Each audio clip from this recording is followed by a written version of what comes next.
Hello दोस्तों, आपका स्वागत है मेरे यूट्यूब चैनल पर। एक मुस्कान खौफनाक सच भाग 3 में हम जानेंगे कि अंश और रीजू खिड़की पर क्या देखते हैं। अंश रीजू के कमरे में जाता है। जैसे ही वो दरवाजा बाहर से खोलता है तभी उसके सामने से एक परछाई गुजरती है। वो सोचता है कि शायद ये उसका वहम हो, सुबह सुबह भूत प्रेत नहीं आते हैं, पर ऐसा नहीं होता। अंश जैसे ही अपने कदमों को आगे बढ़ाता है वो परछाई उसके पीछे से गुजरती है। अंश को एहसास होने लगता है कि कमरे में कुछ तो अजीब है। उसके बाद वो अपने दोस्त को देखता है तो वो सोया हुआ रहता है। अंश सोचता है कि रीजू को कुछ नहीं हो रहा है, रीजू तो आराम से सो रहा है, तो फिर ये सब मुझे क्यों दिख रहा है।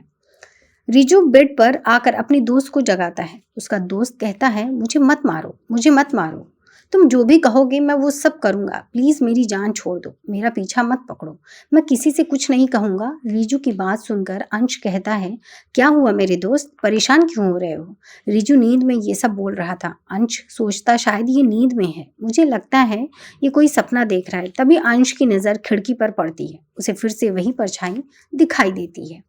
उसे बार बार परछाई दिखती है और फिर गायब हो जाती है, लेकिन अंश इन सब बातों पर ध्यान नहीं देता है। वो सोचता है ये सब ऐसे ही हो रहा है। अंश अपने दोस्त को जगाता है पर उसका दोस्त कहता है, खिड़की पर कोई है। अंश बोलता है, दोस्त अब सपना देखना बंद कर, नीचे चल यार, आफत आ गई है। तेरी माँ पूरी सच्चाई जानने की कोशिश कर रही है। हमने आंटी जी को कुछ नहीं बताया तो वो अपने आप ही सच को खोद खोद कर निकाल रही है। वो जानकर ही रहेंगी कि कल क्या हुआ था और तू सो रहा है। मेरी तो शायद आज रात की भी नींद उड़ जाएगी और मेरे घर में पता चल गया कि मैं चालाकी करता हूँ तो मुझे धक्के मारकर घर से निकाल दिया जाएगा।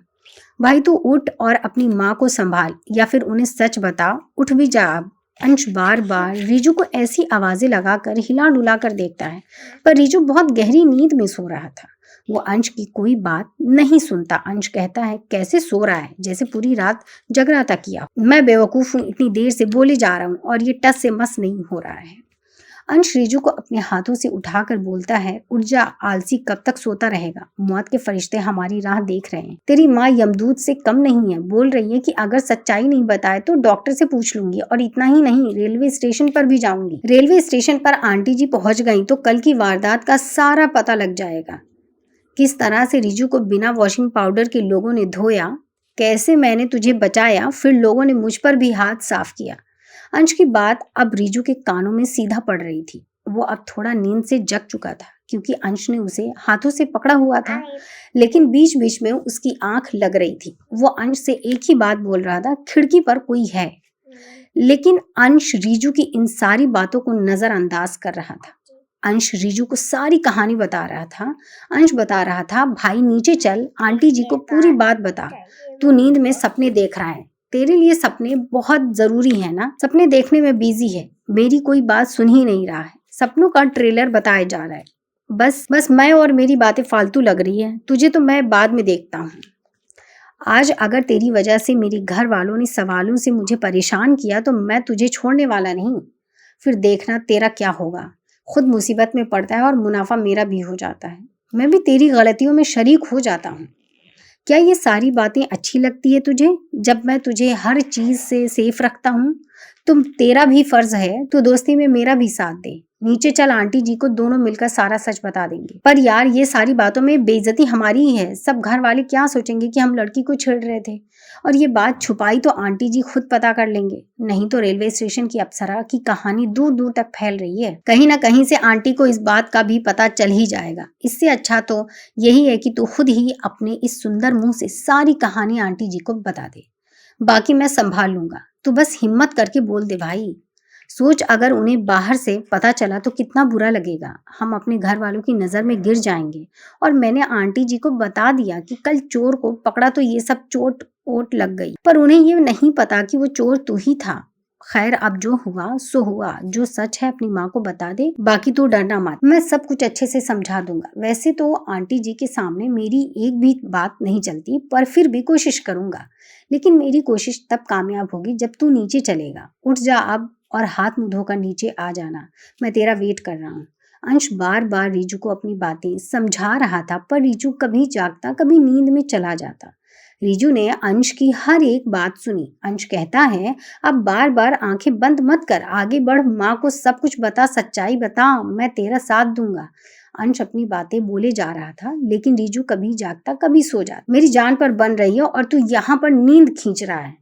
अब उठ जा, नहीं तो पानी से नहला दूंगा। अंश रीजू को तरह तरह की बातें सुनाता है, पर रीजू बार बार अंश को यही बोल रहा था, खिड़की पर कोई है। रीजू जब बार बार ऐसे बोल रहा था तो अंश उसकी बातों को बहुत गहराई से सोच रहा था। ऐसा लग रहा था जैसे रीजू को नींद में या जागती आंखों से कोई खिड़की पर दिख रहा हो। वो बार बार खिड़की की तरफ कुछ इशारा कर रहा था। अंश बेड से उठकर खिड़की की तरफ देखता तो वो भी कुछ अजीब महसूस करता। वो रीजू से पूछता, भाई खिड़की पर क्या है, किसकी बात कर रहा है? यहाँ पर कोई है क्या? मुझे भी बार बार कोई परछाई दिखाई दे रही है। क्या उस जंगल के भूत हमारे पीछे पड़ गए हैं? कौन है यहाँ पर? समझ नहीं आ रहा। अब तो मुझे भी लग रहा है कि यहाँ पर कोई है, कोई बुरा साया है। रीजू झूठ नहीं बोल रहा है, पर इतनी सुबह कोई साया कैसे दिखता है? अंश रीजू से पूछता है, भाई जल्दी उठ, निकल इस कमरे से, नहीं तो यहीं पर हम दोनों की समाधि बन जाएगी। पता नहीं कौन सी भूत की ड्यूटी लगी है जो हमारी देख रेख कर रहा है।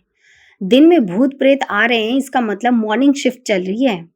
जान लेकर ही मानेगा। अबे तू उठ जल्दी, कुंभकर्ण की औलाद, मौत सर पे नाच रही है, तू सोने में मस्त है, कमीने उठ जा। रीजू ऐसे तू नहीं उठने वाला, अभी इसका इलाज करता हूँ। अंश टेबल पर रखे हुए जग के पानी से रीजू को भिगोने वाला था कि तभी रीजू नींद में घबराकर उंगली उठाकर खिड़की की तरफ इशारा करके बोलता है, खिड़की पर कोई है। रीजू पानी नीचे रखकर खिड़की की तरफ फिर से देखता है, पर इसकी इतनी हिम्मत नहीं होती कि वो उठकर देख सके खिड़की पर क्या है। वो रीजू से कहता है, अभी तू कब से खिड़की पर कोई है बोलकर खिड़की पर मौत की सौदागर बुला रहा है? मुझे भी पता है कि खिड़की पर कोई है, सिर्फ खिड़की पर ही नहीं बल्कि हमारे आसपास भी कोई ना कोई है। पता नहीं एक है या दो है। पहले तू उठ जा, फिर बाद में देखेंगे खिड़की पर कौन है। अगर कमरे में रहे तो कमरे में सिर्फ वही भूत प्रेत दिखाई देंगे, फिर हम ना दिखाई पड़ेंगे। इसलिए बोल रहा हूँ, उठ जा भाई, भूत प्रेत हमारा इंटरव्यू लेने आए हैं और मेरा तो इंटरव्यू देने का बिल्कुल भी मन नहीं है। ये सारी मुसीबतें कल से हमारा साथ निभा रही हैं और अब तो यही लगता है कि जब तक इन भूतों प्रेतों का हमसे मन नहीं भरता तब तक ये ऐसे ही दिखाई देंगे, पीछा नहीं छोड़ेंगे। तो अब भाई डील कर ले इनके साथ। अंश अपनी बातें रीजू को बता रहा था, पर रीजू के गले से आवाज नहीं आ रही थी। रीजू कुछ नहीं बोल रहा था, उसका इशारा बस खिड़की की तरफ ही था। अंश भी बहुत ध्यान से कमरे के चारों तरफ देख रहा था। वो उस कमरे में कुछ अजीब चीजें महसूस कर रहा था। रीजू पहले से ही डरा हुआ था, वो बस खिड़की पर ही नजर दौड़ा रहा था। वो अंश को बार बार हर बार खिड़की की ही बात बता रहा था, लेकिन अंश भी थोड़ा थोड़ा रीजू की बातों पर ही वही सब चीजें महसूस कर रहा था, क्योंकि अंश को बार बार कोई परछाई महसूस हो रही थी। अंश ने सोचा शायद रीजू को कोई दिखाई दे रहा है। मुझे इस बात को बहुत गहराई से समझना पड़ेगा। मुझे अपने आप को और रीजू को इस कमरे से किसी भी तरह से बाहर निकालना होगा। बहुत देर से मुझे भी लग रहा है कि कुछ तो जरूर है। इस कमरे में मैं एक परछाई को देख रहा हूँ। ये कमरा पहले से बहुत अलग लग रहा है और रीजू की हालत देखकर मैं समझ सकता हूँ कि रीजू गलत नहीं है। अब मुझे ही अपने दोस्त को बचाना होगा। कोई ऐसी चीज है जो इस पर हावी हो रही है। तभी ये बार बार खिड़की की तरफ इशारा कर रहा है। अगर मैं खिड़की की तरफ देखता हूँ तो मुझे भी कुछ ना कुछ दिख ही रहा है, लेकिन मैं ये नहीं समझ पा रहा हूँ कि ये सब इतनी सुबह सुबह कैसे हो रहा है। पर अगर इतनी सुबह सुबह ये सारी चीजें दिख रही है तो इसका मतलब ये है कि कोई ना कोई तो बात है जो ये सारी चीजें इस टाइम पर दिखाई दे रही हैं, और मुझे ये भी नहीं पता कि ये हमसे चाहती क्या है। आज तक कभी हमारे साथ ऐसा नहीं हुआ। पहले रेलवे स्टेशन पर वो अप्सरा दिखाई दी जिसकी कहानी अभी वायरल हो रही है, बाद में जंगल में अजीब आवाजें, और अब ये सब हो रहा है। पता नहीं और कितने भूत प्रेत हमारा पीछा पकड़ेंगे। हमने तो इनसे कोई उधार भी नहीं लिया है, फिर भी जाने कैसे पीछे पड़ गए। अब क्या ही बोलो इन भूतों प्रेतों से। लड़ने की शक्ति तो है नहीं, पर इनसे बच तो सकते ही हैं। इनसे बचने के लिए बस बाहर का ही रास्ता मुझे सेफ दिखाई देता और मैं अपने दोस्त को बाहर लेकर ही जाऊंगा। किसी भी तरह से मुझे इसे और अपने आप को बचाना ही होगा। दुनिया में कोई काम मुश्किल नहीं है। ऊपर वाले ने जिंदगी लिखी तो मौत क्या बिगाड़ पाएगी, और मौत लिखी तो जिंदगी क्या ही कर पाएगी। अब सिर्फ एक ही बात साथ देगी, वो है होशियारी। मुझे भूत प्रेतों को चकमा देकर अपने दोस्त को कमरे से बाहर ले जाना होगा। कमरे से बाहर निकलना भी इतना मुश्किल हो गया जैसे मधुमक्खी के छत्ते से शहद निकालना होता है, पर कुछ तो करना ही होगा। एक एक मिनट बहुत मुश्किल होता जा रहा है। क्या करूं? कमरे की दशा देखकर ऐसा लग रहा है जैसे भूतों प्रेतों ने इस कमरे को शमशान बना दिया है। मुझे हिम्मत करके अपने दोस्त को बाहर ले जाना हो। कोई तो रास्ता हो जिससे मैं अपने दोस्त को बचा पाऊं। सोच तो रहा हूं बाहर जाने की, पर हर तरफ मौत के यमदूत विराजमान हैं। कैसे निकलूं बाहर? आंटी जी को आवाज लगाऊं तो कहीं मेरा गला बंद ना हो जाए। पर अब एक ही रास्ता है यहाँ से बाहर जाने का। मैं अपने दोस्त को यहाँ से जल्दबाजी में निकालूंगा और किसी को कानो कान खबर नहीं होगी। हाँ, यही सही है बस। अंश तरह तरह की बातें सोच रहा था और तरह तरह की बातें बोल रहा था। बाद में वो उस कमरे से बाहर जाने का इरादा कर लेता है। अंश कमरे की दशा देखता है, पर वो खिड़की की तरफ बिल्कुल भी नहीं देखता। अंश कहता, मैं दरवाजे के पास जाऊंगा तो कहीं दरवाजा बंद ना हो जाए। कमरे में सीसीटीवी कैमरा भी नहीं, फिर भी भूत को सारी खबर हो रही है। लेकिन मैं भी बहुत तेज हूँ, अब एक ही रास्ता है, ये सब तो होता ही रहेगा। अंश को बहुत कुछ चीजें अजीब दिखाई दे रही थी और अंश को बार बार किसी की परछाई महसूस हो रही थी। वो जल्दी से उठकर रीजू का हाथ पकड़कर बाहर की तरफ रीजू को ले जाने लगता है। रीजू का हाथ पकड़कर कमरे से बाहर निकलने की कोशिश करता है, तभी दरवाजा अपने आप बंद हो जाता है। कमरे में अजीब तरह का हल्का धुआं अंदर आता है। उसी धुएं के साथ कोई लड़की बहुत खूबसूरत हंसी से हंसते हुए कमरे में आती है, पर अंश को दिखाई नहीं देती है, बस उसकी हंसी ही सुनाई देती है। वो इतनी प्यारी और मधुर हंसी लगती है कि कोई भी उस हंसने की आवाज को सुन तो मोहित हो जाए। अंश के साथ भी कुछ ऐसा ही हुआ। जैसे ही उसके कानों में वो हंसने की आवाज आई, तभी वो कहीं खोने लगा। वो अपना सब कुछ भूल गया था। अंश ने ये भी भूल गया था कि वो रीजू के कमरे में क्या करने आया है। अंश उस आवाज को बार बार सुनना चाह रहा था। वो पागलों की तरह इधर उधर देखने लगता है। लड़की के हंसने की आवाज तो आ रही थी, पर लड़की कहीं नजर नहीं आ रही थी। अंश बोलता है, मेरी रानी, क्या तुम वो रेलवे स्टेशन की अप्सरा हो? अगर तुम वही तो सामने आओ, मैं तुम्हें देखना चाहता हूँ। तुम्हारी हंसी मेरे कानों में मिठास घोल रही है। तुम्हारे हंसने की आवाज इतनी अच्छी है तो तुम कितनी सुंदर हो सकती हो। मैं समझ सकता हूँ, पक्का तुम भी बहुत खूबसूरत हो। एक बार सामने तो आओ, मुझसे कुछ बात तो करो। तुम तो कुछ भी बोल नहीं रही हो। ऐसे कैसे मुझे अच्छा लगेगा? मेरे कानों में तुम्हारी हंसने की आवाज गूंज रही है।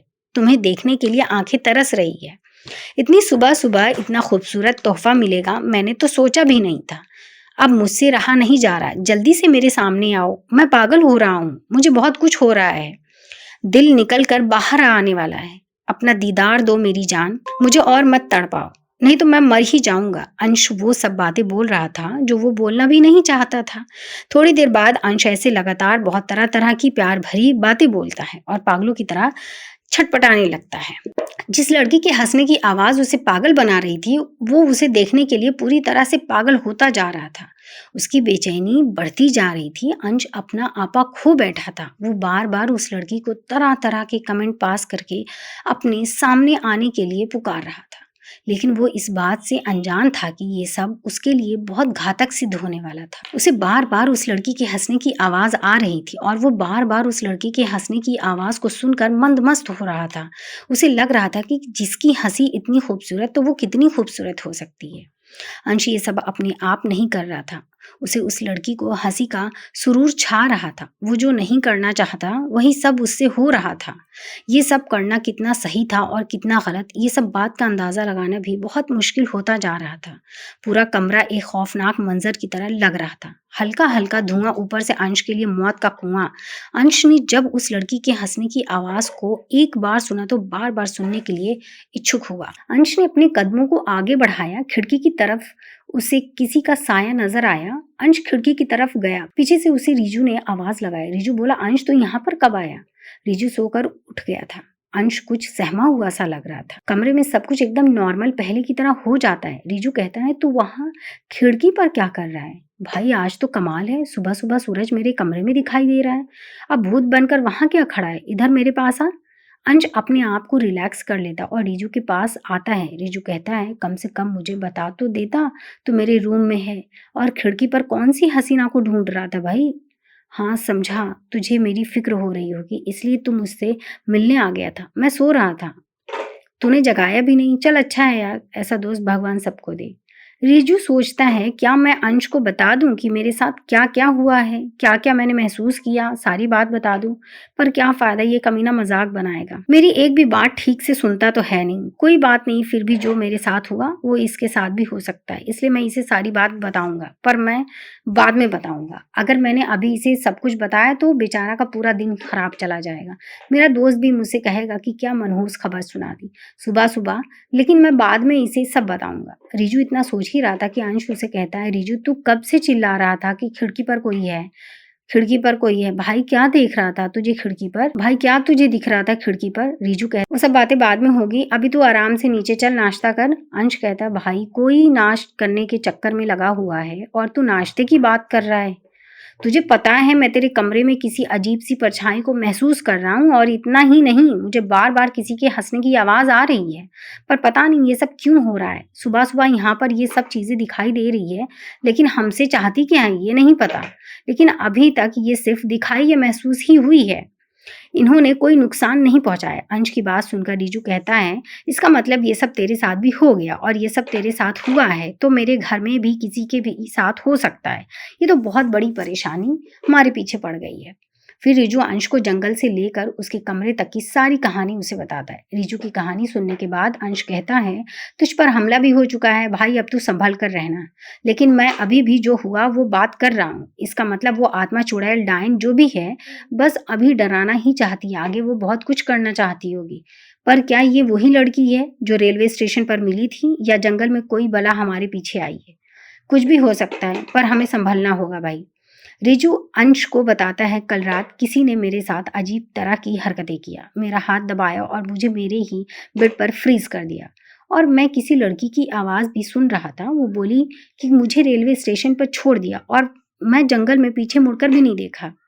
ये वही लड़की है जिसकी वजह से स्टेशन पर हमने मार खाई, और इतना ही नहीं, अब वो मेरा पीछा करते हुए मेरे घर तक पहुंच गई है।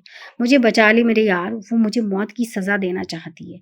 अगर मेरे कमरे में वो लड़की तुझे दिख रही तो मेरे परिवार में भी किसी को भी दिख सकती है, और जो हमारे साथ हो रहा है वो कल हमारे परिवार के साथ में भी हो सकता है। कल पूरी रात मैं सो नहीं पाया, मुझे बहुत डर लग रहा था। मेरी माँ ने मुझे सहारा दिया और मैं चैन से सो पाया, पर जब भी मेरी आंख खुलती थी मैं यही सब फिर से महसूस करता था। इससे अच्छा तो यही होता कि हमें उस रेलवे स्टेशन वाली लड़की के पास जाना ही नहीं चाहिए था, या कल हम रेलवे स्टेशन पर ही नहीं जाते तो ये सब कुछ ना होता, कम से कम हमारी जान तो बच जाती। मैंने जंगल में भी किसी लड़की के हंसने की आवाज को सुना था, मैं उस आवाज में ऐसे खो गया जैसे किसी ने नया वीडियो गेम लाकर दिया, और मैं उसमें खोया हुआ हूँ। मेरे पीछे से भी किसी ने मुझे आवाज लगाई थी, लेकिन मैंने पीछे मुड़कर नहीं देखा था, और इतने में तू आ गया था। मैं तुझे ये बात बताना चाह रहा था, पर तूने मुझे चुप कर दिया था और मेरी कोई बात नहीं सुनी। अगर मेरी माँ नहीं आती तो मैं शायद जिंदा नहीं बचता। अंश कहता है, यही सब मैंने भी अभी थोड़ी देर पहले तेरे इस कमरे में महसूस किया। मैंने किसी लड़की के हंसने की आवाज को सुना और मैं उसमें खो गया, जैसे कोई इंसान दल में खो जाता है। पर ये हमारे साथ एक बार हुआ है तो हमें खुश नहीं होना चाहिए कि ये सब दोबारा नहीं होगा। ये दोबारा भी होगा, और तब तक होगा जब तक वो लड़की अपना मकसद पूरा नहीं कर लेती। लेकिन हम दोनों को इन सब से बच कर रहना होगा। अभी वो सिर्फ तेरे ही पीछे नहीं बल्कि मेरे भी पीछे पड़ गई है, और मैं हर बार महसूस कर रहा हूँ जैसे कोई हमारे साथ है। रिजू कहता है, यार तू डरा मत मुझे, मैं पहले से इतना डरा हुआ हूँ, तू और डरा रहा है। अंश कहता है, मैं सच कह रहा हूँ दोस्तों ने, और मैंने हमेशा सुना कि दिन में कोई भूत आत्मा कुछ भी नहीं दिखाई देता है, और ये लड़की तो दिन में भी दिखाई देती है। इसका मतलब ये हमारा दिन रात हराम कर देगी, हमारा जीना मुश्किल कर देगी, पर हमें कुछ भी करके खुद की सेफ्टी करनी ही होगी। रिजू कहता है, यार ये लड़की हमारे घर में भी हमारा पीछा नहीं छोड़ रही है, तो कहाँ छोड़ेगी। इससे बचना बहुत ही मुश्किल हो गया। अब तो मुझे हर जगह पर इसी लड़की का खौफ हो रहा है। हवा भी चलती है तो लगता है कि ये लड़की वापस आ गई और छाती पर बैठकर पूछेगी, कहाँ से तुम्हारी जान निकालूं।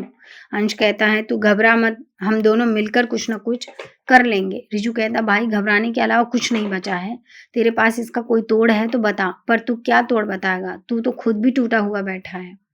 अंश कहता है तोड़ भी मिल जाएगा, पहले ये तो पता चले कि ये लड़की हमसे चाहती क्या है। रिजू कहता है मैंने स्टेशन पर उसका हाथ पकड़ा और फिर उसे छोड़ दिया, जंगल में उसे छोड़कर आ गया, उसकी तरफ पलट कर नहीं देखा।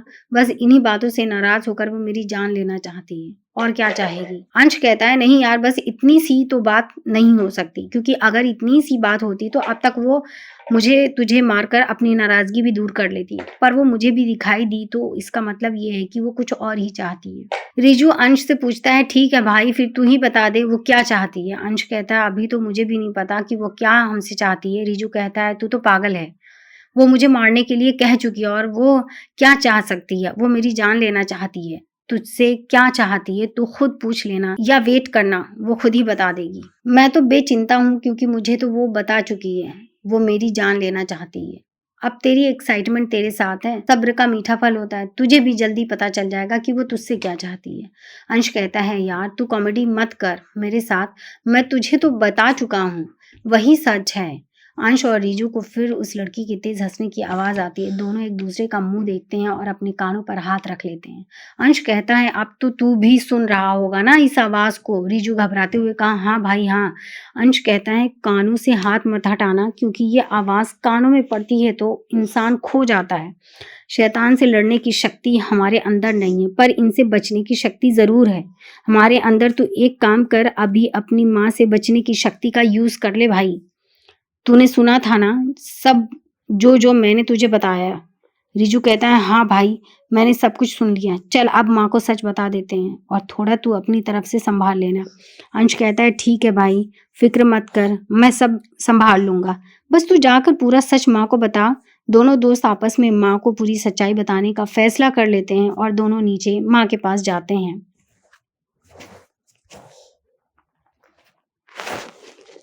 अरे माँ नहीं बेटा, आगे आगे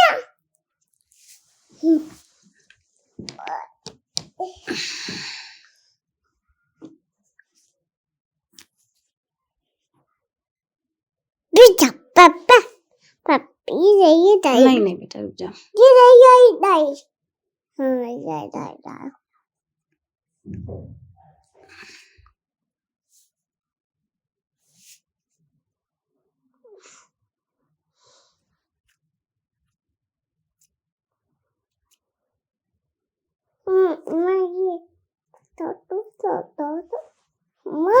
क्या रिजू और अंश अपनी माँ को सच्चाई बता पाएंगे? उम्मीद है हमारी वीडियो आपको बहुत अच्छी लगी होगी। अगर अच्छी लगे तो कमेंट बॉक्स में ज़रूर बताइएगा और शेयर सब्सक्राइब लाइक ज़रूर करिएगा। मिलते हैं इसके अगले भाग में, तब तक के लिए सुनते रहिए ऑरेटर।